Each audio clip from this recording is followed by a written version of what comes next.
हम प्रभु परमेश्वर को धन्यवाद देते हैं आज की सुंदर सुबह के लिए कि परमेश्वर ने आज की सुंदर सुबह आज फिर मुझे और आपको दी है ताकि हम एक साथ मिलकर परमेश्वर की महिमा कर सकें। प्रियो, मैं आप सभी का दिल की गहराई से स्वागत और वेलकम करता हूं कि परमेश्वर ने आज की सुंदर सुबह मुझे और आपको दी है ताकि हम परमेश्वर के साथ बैठकर उसकी महिमा कर सकें और परमेश्वर के नाम को ऊंचा उठा सकें। प्रियो, ये प्रभु की बहुत बड़ी योजना है, बहुत बड़ी इच्छा है कि आज की सुबह जो प्रभु ने हमें दी है कि हम परमेश्वर के चरणों में आकर परमेश्वर की महिमा कर सकें। सुबह के 4:30 बजे हैं और परमेश्वर का धन्यवाद करते हैं कि परमेश्वर ने हमें मौका दे दिया है कि सबसे पहले हम अपने प्रभु के चरणों में आ जाएं और परमेश्वर के साथ गहरा रिश्ता बना सकें। इससे पहले कि अपने दिन की शुरुआत हम करें, हम परमेश्वर के वचन के साथ अपने को जोड़कर प्रभु की महिमा कर सकें। परमेश्वर इसका प्रतिफल देगा, परमेश्वर इसका आदर करता है, सम्मान करता है ताकि हम पहला स्थान प्रभु को दे सकें। प्रियो, जैसा कि आपको मालूम है कि गलातियों की पुस्तक का अध्ययन हम कर रहे हैं, दूसरे अध्याय के हम 10 पद तक पहुंच गए हैं। परमेश्वर का धन्यवाद करते हैं कि परमेश्वर का वचन मुझे और आपको कहता है हम कंगालों की सुधि लें, कंगालों को सुसमाचार का प्रचार करें। इसलिए प्रियो, आज के डिवोशन में हम आगे बढ़ना चाहेंगे। 11 पद से लेकर 11 और 12 पद को मैं आपके सामने पढ़ना चाहता हूँ। वचन में लिखा है, पौलुस द्वारा पतरस का विरोध। शैतान अपनी तरफ से कोशिश करता है कि लोगों में विरोध हो जाए, लोग दूसरे रास्ते पर चले जाएं, दूसरी तरफ मुड़ जाएं। और इसलिए लिखा है 11 पद में, पर जब कैफा अंताकिया में आया तो मैंने उसके मुंह पर उसका सामना किया, क्योंकि वह दोषी ठहरा था, इसलिए कि याकूब की ओर से कुछ लोगों के आने से पहले वह अन्य जातियों के साथ खाया करता था। परंतु जब वे आए तो खतना की हुई लोगों के डर के मारे वह पीछे हट गया और किनारा करने लगा। उसके साथ शेष यहूदियों ने भी कपट किया, यहाँ तक कि बरनबास भी उनके कपट में पड़ गया। परमेश्वर अपने इस वचन के पढ़े जाने पर आशीष दे। प्रार्थना करेंगे। धन्यवाद और स्तुति के योग्य हमारे सामर्थ्य परमेश्वर, हम बड़े आदर के साथ, दीनता नम्रता के साथ आप जैसे महान परमेश्वर के चरणों में झुके हैं। हम आपको धन्यवाद, आपकी स्तुति, आपकी प्रशंसा करते हैं कि आप हमारे महान प्रभु, दयालु पिता, विश्वास के योग्य परमेश्वर, अद्भुत युक्ति करने वाले प्राकरणी परमेश्वर, हम आपकी तारीफ करते हैं आज की सुंदर सुबह के लिए। और ये सुंदर सुबह आपने हमें दी है कि हम आपके पवित्र सिंहासन के सम्मुख आ जाएं, आपकी महिमा करें, आपकी बड़ाई करें, आपकी स्तुति करें, आपके नाम को सराह सकें। आप दया के धनी हैं, आप विश्वास के योग्य परमेश्वर हैं, अद्भुत युक्ति करने वाले प्राकरणी परमेश्वर, हम आपकी तारीफ करते हैं। रात्रि के मीठे विश्राम के लिए धन्यवाद देते हैं। आपने रात्रि का मीठा विश्राम दिया, अपनी उपस्थिति का एहसास दिया ताकि हम परमेश्वर की महिमा कर सकें और जो परमेश्वर की योजना उसको पूरा कर सकें। धन्यवाद हो कि आप दया के धनी है, विश्वास के योग्य परमेश्वर हैं और अपनी महिमा लेते हैं। पिता, हम यही चाहते प्रभु, हमारे सारे भाई बहनों पर आपके अनुग्रह की दृष्टि बनी रहे। जो भाई बहन हमारे साथ जुड़े हैं, हम प्रार्थना करते हैं उनको अपने हाथों में ले, अपनी उपस्थिति का एहसास दे, आत्मा से भर, सामर्थ्य से भर, शक्ति से भर। ये वचन बहुतों के लिए आशीष का, आनंद का कारण बनता जाए। इस वचन के द्वारा बहुत से लोग आशीष को प्राप्त कर सके। ये वचन हमारा नहीं परंतु आपका है प्रभु। आप मनों को बदलते हैं, हृदय को छेदते हैं, अपनी उपस्थिति का एहसास देते हैं। हम इसके लिए धन्यवाद देते हैं। हमारी प्रार्थना विनती प्रभु, आपका हाथ साथ बना रहे, आपकी करुणा साथ बनी रहे, ताकि हम आपके नाम में आगे बढ़कर बहुतों के लिए आशीष का, आनंद का कारण बन सके। धन्यवाद देते हैं प्रभु कि आप दयालु परमेश्वर। धन्यवाद देते हैं परमेश्वर, आप अपनी उपस्थिति का एहसास कराते हैं, इसके लिए धन्यवाद। हम सारी महिमा, आदर, गौरव प्रभु जी आपको देते हैं। हमारे प्रदेश राजस्थान को आपके हाथों में सौंपते हैं। यहाँ के मुख्यमंत्री वो आपके हाथों में सौंपते हैं। हमारे देश के लिए, देश के प्रधानमंत्री के लिए, राष्ट्रपति के लिए प्रार्थना करते हैं अपनी महिमा को प्रकट होने, ताकि सारी बातों के द्वारा आपका नाम ऊंचा किया जाए। सारी महिमा आपको देते विनती को अपने प्रभु अपने धार करता यीशु मसीह के नाम से मांगते हैं, आमीन। परमेश्वर का वचन हमें हर कदम पर अगुवाई करता जाता है, ताकि हम उसकी अगुवाई में आगे बढ़कर जो परमेश्वर की योजना है उसको अपने जीवन में पूरा करें। और इसलिए प्रियो, परमेश्वर अपनी इस इच्छा को पूरा करके हमें आगे बढ़ाना चाहते हैं। यहाँ पर जो विषय है, इससे पहले कैफा आया, कैफा मतलब पतरस आया, और यूहन्ना आया, याकूब आया, इन्होंने पौलुस की सेवकाई में सहयोग किया। लेकिन यहाँ पर तुरंत ही क्या होता है? विरोध होता है, विरोध होता है। और इसका विरोध क्या हुआ कि पौलुस और पतरस का विरोध, लोगों ने विरोध करना क्या करता है। पर जब कैफा अंताकिया में आया तो मैंने उसके मुंह पर उसका सामना किया, क्योंकि वह दोषी ठहरा था।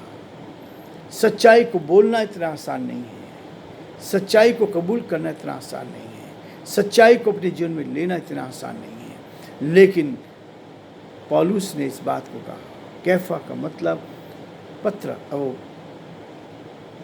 पतरस के बारे में है। पतरस अंताकिया में आया, और उससे पहले परमेश्वर ने उस चीज़ को स्पष्ट किया था कि यूहन्ना ने, कैफा ने और बरनबास ने, याकूब ने इसकी सेवकाई में सहयोग किया पौलुस की। लेकिन यहाँ पर जो चीज़ है, बाइबल इस बात को दर्शाती है कि सारी बातों को स्पष्ट करता है, ताकि हम जान पाएँ कि शैतान कैसे काम करता है। शैतान लोगों को छितराता है, शैतान लोगों क्या करता है? झूठ बुलवाता है। और ये झूठ ही है आज के ज़माने में। बाइबल कहती है, बाइबल को हम झुठला नहीं सकते कि झूठ बोलना पाप है, और पाप की मजदूरी मृत्यु है। रोमियो में हमने इस बात को पढ़ा था कि परमेश्वर का वचन कहता है, जो लोग झूठ का सहारा लेकर अपने आप को धार्मिक बनाना चाहते हैं, जो लोग परमेश्वर की आज्ञा का पालन ना करके अपने आप को धर्मी बनाना चाहते हैं, वे लोग परमेश्वर के विरोध में काम करते हैं। क्योंकि सच्चाई को जानकर फिर पीछे हटना, ये हमारे लिए और बहुत बार ऐसा होता है कि जब बुढ़ाऊ पुत्र अपने घर को छोड़कर गया, लालच में आकर गया और परमेश्वर से अलग रहा, पिता से अलग रहा, तब क्या उसकी दशा हुई? वो भूख के मारे तड़पने लगा, सब कुछ उसका समाप्त हो गया। जो कुछ उसके पास बाप की कमाई थी, वो कमाई को उसने बर्बाद कर दिया। लेकिन आज है वो स्थिति होगी कि भूखा मर गया, क्योंकि वचन में लिखा है, रोमियो उसका 6 अध्याय उसके 23 पद में लिखा, क्योंकि पाप की मजदूरी तो मृत्यु है, परंतु परमेश्वर का वरदान हमारे प्रभु यीशु मसीह में अनंत काल का जीवन है।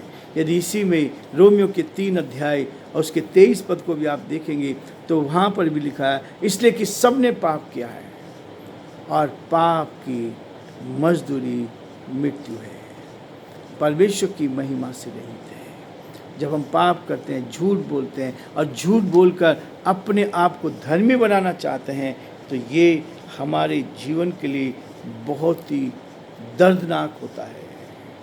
सच्चाई को जानने के बाद लोग गलत काम करके संसार में आकर, संसार की बातों में लिप्त होकर, वो फिर सेवा के लिए अपने आप को धर्मी ठहराने की कोशिश करते हैं। लालच बुरी बला है, लालच बुरी बला। इसलिए प्रियो कहता है, जब कैफा अंताकिया में आया तो मैंने उसके मुंह पर उसका सामना किया, क्योंकि वह दोषी ठहरा था, क्योंकि वो दोषी ठहरा था। ये दोष जो है ये परमेश्वर की ओर से होता है। यदि हम छुपा के काम करते हैं, यदि हम पीठ पीछे काम करते हैं, यदि हम किसी को भी दोषी ठहराने की कोशिश करते हैं, गलत काम में सहयोग करता है, अब हम कहते हैं कि सेवा, परमेश्वर का वचन कहता है कि हमें पता होना चाहिए, वचन में लिखा है कि हम सच्चाई को लेकर आगे बढ़ें, और कहता है क्योंकि वह दोषी ठहरा था, वह दोषी ठहरा था। दोष यदि कबूल माना जाता है, जान जाते हैं, तो इसीलिए पौलुस ने क्या किया, इसलिए कि याकूब की ओर से कुछ लोगों के आने से पहले वे अंताकिया में अन्य जातियों के साथ खाया करता था। सेवा में हमें शुद्ध होना चाहिए अंदर से। मसीह जीवन में पवित्रता होना जरूरी है। झूठ के सहारे आप कभी आगे नहीं बढ़ सकते। झूठ कभी हमें ऊंचाई पर नहीं ले जा सकता। झूठ हमारे जीवन में गलत चीज़ को लेकर आता है और शैतान झूठ का इस्तेमाल करके हमारे अंदर आता है और वो हमसे गलत काम कराता है। वो हमसे गलत काम, जहाँ झूठ का सहारा लिया, जहाँ आप झूठ पर चल रहे हैं एक दूसरे को की बात छुपाने के लिए, लेकिन परमेश्वर धर्मी जन को, विश्वासी को स्पष्ट कर देता है। लोग झूठ बोलते हैं लेकिन वो चीज़ सामने आ जाती है और इसलिए कई बार जब झूठ पकड़ा जाता है तो आदमी अपने आप को छुपाने के लिए फिर गलत काम करता है और एक झूठ छुपाने के लिए 100 झूठ बोलने पड़ते हैं, ऐसा वचन कहता है। और वचन झूठे व्यक्ति को कभी पसंद नहीं करता है। और यहाँ पर भी हुआ कि अन्य जातियों के साथ खाया करता था, परंतु जब वे आए तो खतना के वे लोगों के डर के मारे वे पीछे हट गए।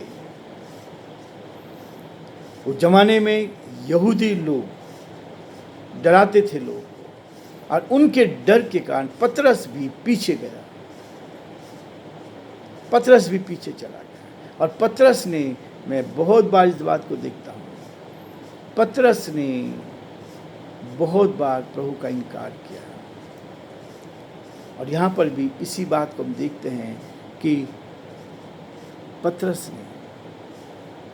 ने लोगों के साथ मिलकर खतना की हुई लोगों के डर के मारे वह पीछे हट गया और किनारा करने लगा।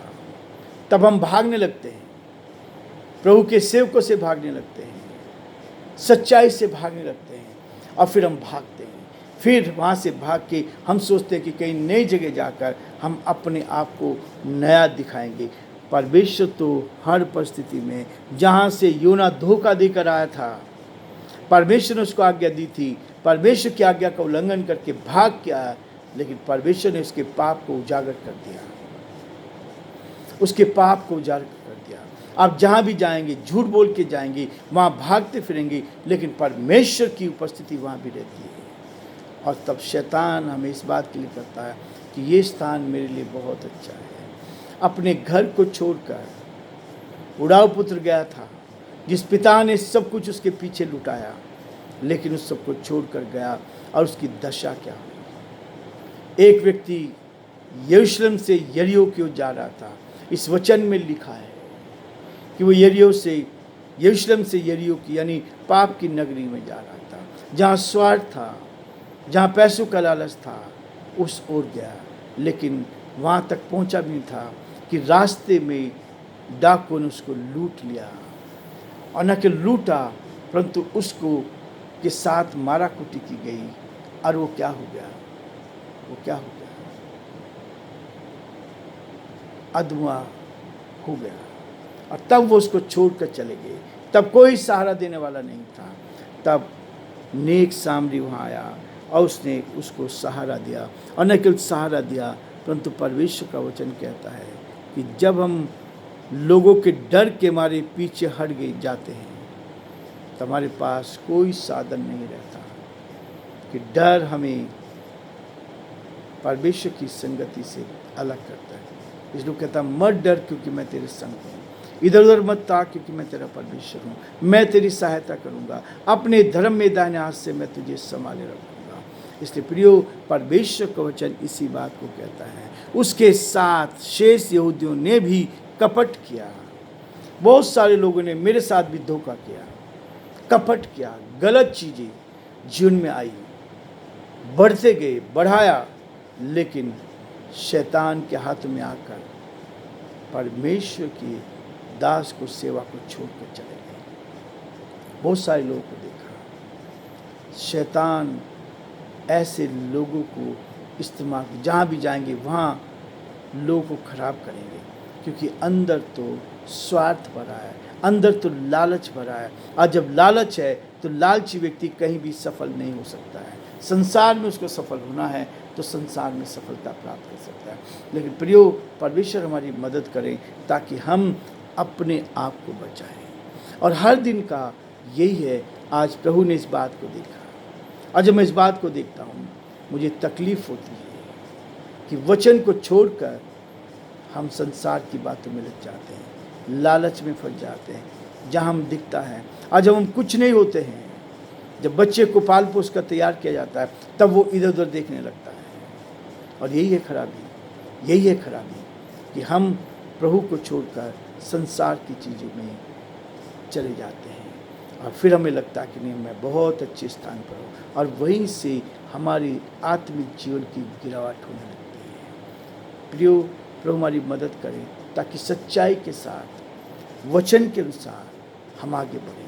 पौलुस ने सच्चाई के साथ बना रहा और अंत तक धीरज धरा रहा। उससे पहले जो किया, उसने परमेश्वर से गुनाह मांगा। हम स्वार्थ के कारण पहले अपनी इच्छाएं पूरी कर लेते हैं और फिर प्रभु की सेवा में लोग को गुमराह करते हैं, और ऐसी सेवकाई कभी भी हमें आगे नहीं ले जाती। प्रभु आप सबको आशीष दे और परमेश्वर का हाथ आप पर और आपके जीवन पर बना रहे। प्रभु आपको और आपके परिवार को बहुत बड़ी आशीष दे ताकि आप जीवन में आगे बढ़ते जाएं और परमेश्वर की महिमा को पूरा करते जाएं, और प्रभु का हाथ आप पर और आपके परिवार पर